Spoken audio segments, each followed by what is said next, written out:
जैसा कि आप देख रहे हैं कि मैं अपने घर के बाहर बैठा हूँ। आज हवा ठंडी चल रही है, मौसम अच्छा है और पुलिस वगैरह का आज कोई सीन नहीं है। मैंने सोचा कि घर के बाहर बैठूँ। Welcome back to my channel. उम्मीद है कि आप सब खैरियत से होंगे।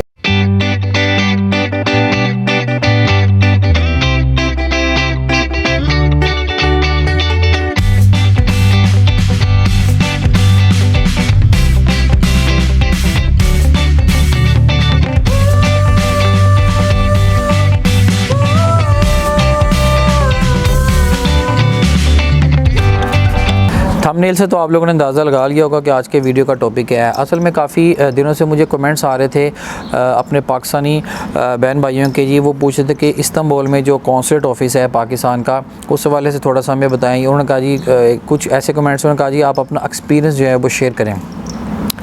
मैंने सोचा कि चले आज इस टॉपिक पर जो है मैं वीडियो बना ही लेता हूँ। ये बात है उस वक्त की जब मैं शुरू में यहाँ पर इस्तांबुल में आया था और मुझे जो है वो कुछ डॉक्यूमेंट्स अटैच करवाने थे बच्चों के। एक FRC था, कुछ डेट ऑफ बर्थ की पर्ची, उसके लिए मैं गया था, इतना मुझे याद है। और एक दफ़ा मैं गया था जब मेरा पासपोर्ट का थोड़ा सा इशू था रिन्यू के लिए, उस वक्त मैं गया था। तो सीन ऐसा था कि जब मैं वहाँ पर पहुँचा तो उन्होंने एक तो जब मैं एंटर हुआ तो जैसे कि बाकी आप कॉन्सुलेट ऑफिस है, एम्बेसी ऑफिस है, बड़ा अच्छा वेलकम करते हैं, ऐसा कोई सीन नहीं था। तो उन्होंने मोबाइल रखा, एक टोकन दिया। जब मैं अंदर गया तो सीटिंग जो एरिया था वो बल नॉर्मल था, दीवार के साथ 2 पंखे लगे हुए थे, नॉर्मल सी सीटें थी, कोई अच्छा यानी कि बैठने का प्रॉपर सिस्टम नहीं था जैसे कि कॉन्सुलेट ऑफिस में होता है। दुनिया के जितने भी कॉन्सुलेट ऑफिस हैं या एम्बेसी ऑफिस हैं, बड़ा अच्छा सिस्टम होता है। बहरहाल वो तो एक सेपरेट इशू है। जब मैं गया तो वहाँ पर बहुत सारे जो पाकिस्तानी हजरात थे, उसमें कुछ लीगल थे, अक्सर इलीगल थे, जो पास आउट के लिए आए हुए थे। अच्छा बेचारे अनपढ़ थे और उनको कुछ इंग्लिश तो बिल्कुल नहीं आती थी।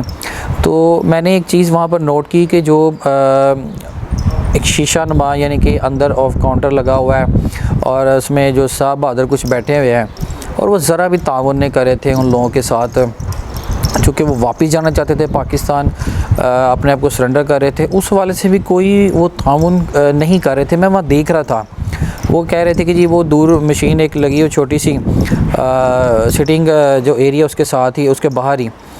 तो उन्होंने कहा जी टोकन लें और जिसका जो प्रोसेस है उस हिसाब से टोकन लेके आ जाए, नंबर लगेगा तो हमारे पास फिर आए। अच्छा बेचारे वो जितने भी पाकिस्तानी थे उनको इंग्लिश नहीं पढ़नी आ रही, जो कि मेजोरिटी जो थे मैंने देखा था वो पढ़े लिखे ज़्यादा नहीं थे लोग, ज़्यादा यंगस्टर ही थे लेकिन वो पढ़े लिखे नहीं थे। तो ऐसा हुआ कि अक्सर के तो मैंने ही वहाँ टोकन जो है वो निकलवा के दिए। किसी ने पासपोर्ट के लिए बनाना है, निकालना टोकन, या किसी ने वो अपने डॉक्यूमेंट्स अटैच के लिए कोई आया हुआ है, या किसी अपने पासपोर्ट के लिए आया हुआ है, या रिन्यू के लिए पासपोर्ट रिन्यू के लिए आया हुआ है, या कोई फर्दर अपने जो है वो मैरिज सर्टिफिकेट टेस्ट करवाने के लिए आया हुआ है। इस तरह के कुछ लोग थे, उनके मैंने अक्सर के जो है वो टोकन खुद निकाल के दिए। तो जब मैंने इमिग्रेशन वो जो इमिग्रेशन तो नहीं, जो काउंटर पे बैठे होते हैं पाकिस्तानी और कॉन्सुलेट ऑफिस वाले लोग, तो मैंने उनसे कहा जी आप क्यों नहीं ताउन करते हैं इनसे लोगों से, इनको तो ज़्यादा पढ़ा लिखा नहीं ये लोग हैं, तो आप उनसे ताउन करें। तो वो कह रहे जी बस छोड़े ये लोग ऐसे ही हैं, आप बस अपना काम करें, ये वो। बस मुझे उनका जो बिहेव है बड़ा रूड लगा। बहरहाल मैंने उनसे कहा जी, उन्होंने मुझसे पूछा आप किस लिए आए, तो मैंने कहा जी मैंने अपना पासपोर्ट जो है वो रिन्यू करवाना है और डॉक्यूमेंट्स अटैच करवाने। तो उन्होंने कहा जी वो इस तरह है कि जो साहब बहादुर है हमारे अंदर जो हेड है यहाँ के, तो वो ना उनके गेस्ट आए हैं तो उनको एयरपोर्ट पर रिसीव करने के लिए गए हुए। मैंने कहा जी अभी तो 10 बजे का टाइम है सुबह का, उनको तो ऑन ड्यूटी यहाँ पर होना चाहिए। तो उन्होंने कहा जी नहीं आप जो है ना फिर आप वेट कर लें। 4 घंटे इन्होंने मुझे बिठाए रखा, लेकिन जो साहब थे, ऑफिसर थे, जो हेड थे वहाँ के, तो वो नहीं आए। लंच ब्रेक होगी, उन्होंने मुझे कहा जी वो नहीं आएंगे, आप घर चले जाएँ। मैं वापस आ गया। नेक्स्ट डे मैं फिर गया तो उन्होंने कहा जी आज वो छुट्टी पर हैं। मैंने कहा अच्छा जी। तीसरे दिन मैं फिर गया तो उन्होंने कहा जी कि आपका क्या इशू। मैंने कहा भाई मुझे 2 दिन हो गया है, मैंने पासपोर्ट जो है वो रिन्यू के लिए मैं आया हूँ, मेरे पासपोर्ट पुराने का इशू हो गया, मुझे न्यू पासपोर्ट जो है वो इशू करवाने दे। तो उन्होंने कहा जी अच्छा हम कर देते हैं, तो आप टोकन ले फिर बैठ जाएँ। 3 घंटे तकरीबन 3 साढ़े 3 घंटे मुझे फिर बिठाए रखा उन्होंने। और उस दिन इत्तेफाक से वहाँ पर रश भी नहीं था। मैं बार उठ के जा रहा था कि जी यहाँ तो ज़्यादा लोग नहीं हैं और बाप मेरा काम क्यों नहीं जल्दी करके देते। तो उन्होंने कहा जी कि कुछ रूल्स रेगुलेशन है आपको फॉलो करने होंगे। बैठे अभी आपकी बारी नहीं है, टोकन मुझे दिया हुआ था उन्होंने, और मैंने कहा जी ये तो 175वां नंबर है, मुझे अच्छी तरह याद है, और बाहर बंदा कोई नहीं है, आप कम से कम मेरा प्रोसीजर है उसको तो आप कंटिन्यू करें। नहीं जी आपको फॉलो करना पड़ेगा। मैंने कहा अच्छा जी, मुझे कुछ समझ नहीं आ रहा था, मैं वहाँ बैठा रहा। तो फिर वो खुद ही आया 3-3.5 घंटे के बाद, आ जाइए जी आप। तो मैं गया, तो मैंने उनसे कहा कहते क्या मसला। मैंने कहा जी मैंने पासपोर्ट जो है वो रिन्यू करवाना है अपना, तो उसके लिए उन्होंने कहा जी अच्छा इस तरह करिए कि आप जो है ना इसकी पहले फ़ीस जमा करवाएं। मैंने कहा जी कितनी। उन्होंने कहा जी उस वक्त मुझे याद है चूँकि मैंने वो अर्जेंट करवाना था, मुझे एग्जैक्ट भूल गया, तकरीबन $60-70 थे जो मैंने उनको दिए थे। तो मैंने कहा था मुझे अपना पासपोर्ट जो है वो बनवाना है। तो उन्होंने कहा जी फ़ीस यहाँ जमा नहीं होगी। तो मैंने कहा जी फिर कितना जमा होगी। उन्होंने कहा जी HBL बैंक। मैं बड़ा खुश हुआ कि शायद पाकिस्तानी बैंक है HBL, तो उर्दू बोलने वाले लोग होंगे, बड़ा मज़ा आएगा। अच्छा मज़ा क्या आना था, वो कहते जी कॉन्सुलेट ऑफिस के अंदर फ़ीस जमा होगी, बाहर जाएँ आप। तो मैंने उनसे पूछा जी बाहर कहाँ है, चूँकि मैं खुद भी उस वक्त नया था तो ज़्यादा वाकिफ़ नहीं था रास्तों से।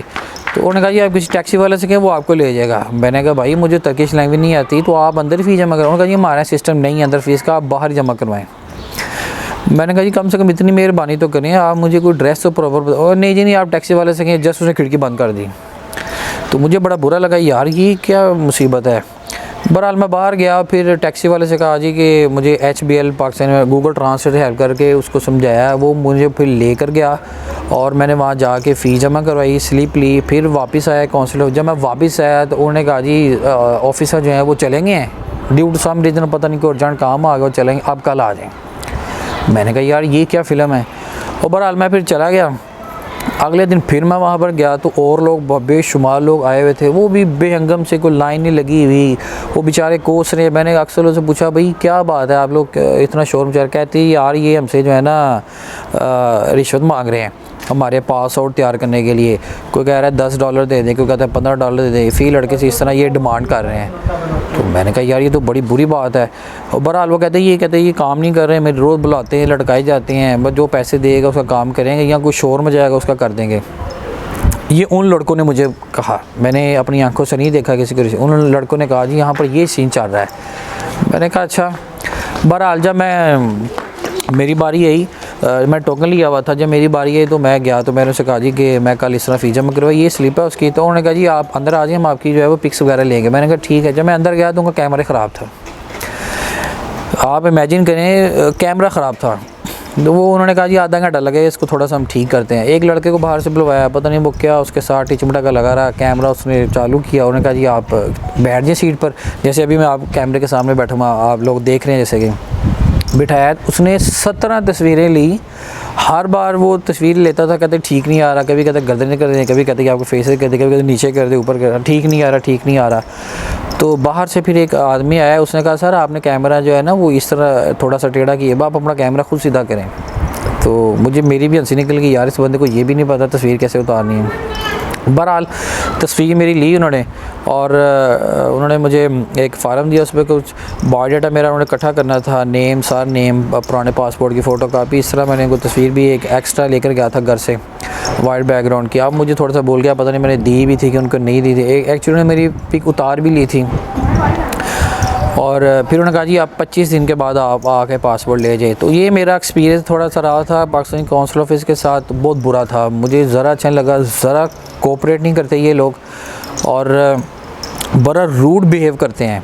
जो हमारे बेचारे इलीगल बंदे आ जाते हैं एजेंटों के बहकावे में आकर, अगर वो वापस जाना चाहते हैं, लीगल सरेंडर कर रहे हैं, उन लोगों के साथ भी ये ताउन करते हैं। मैंने वहाँ पर पर्सनली बहुत सारी चीज़ें देखी थी, लोग बड़े परेशान थे वहाँ पर कि ये लोग हमारे साथ ताउन करते। इवन कि आप इमेजिन करें कि जो एक फॉर्म फिल करवा रहे होते हैं जो बंदे पास आउट जिनको लेना होता है, यानी कि अपनी कंट्री वापस जाना होता है, तो अंदर जो थे वो उनके पास कलम भी नहीं थे अवेलेबल। काउंसिल ऑफिस वालों ने कलम भी नहीं उनको दिए हुए थे। अपने लोग जो हैं वो पर्सनली जो है वो कलम बाहर से जो है वो लेकर आए हुए थे। ये सीन सारा जो है वो चल रहा था। बस अल्लाह ताला जो है वो हिदायत दे जी, हम तो यही दुआ कर सकते हैं। रिसेंटली अभी जो प्राइम मिनिस्टर साहब ने भी अभी ख़िताब भी किया था तमाम काउंसिल ऑफिस वालों से, एम्बेसी वालों से, कि आप लोग ताउन नहीं करते। वो भी सीन ऐसा है कि जो सऊदी के अंदर हुआ है, तो ये अच्छा किया प्राइम मिनिस्टर साहब ने जो है वो ड्रेस किया है तमाम लोगों के साथ। ये ये ऐसे ही है बिल्कुल, मैं आपको हकीकत बता रहा हूँ, ये लोग ताउन नहीं करते। फिर मैं कह रहा हूँ ये अल्लाह ताला हिदायत दे। ये आप सबको जो है वो रमज़ान मुबारक, आखिरी अशरा जो है वो अपने इख्तिताम को होने जा रहा है। दुआओं में आप लोग जो है वो याद रखिएगा। चैनल को सब्सक्राइब करें, बेल आइकन के बटन को प्रेस करें ताकि मेरी आने वाली जितनी वीडियोज़ हैं वो आप लोगों तक जो है वो पहुँच सकें।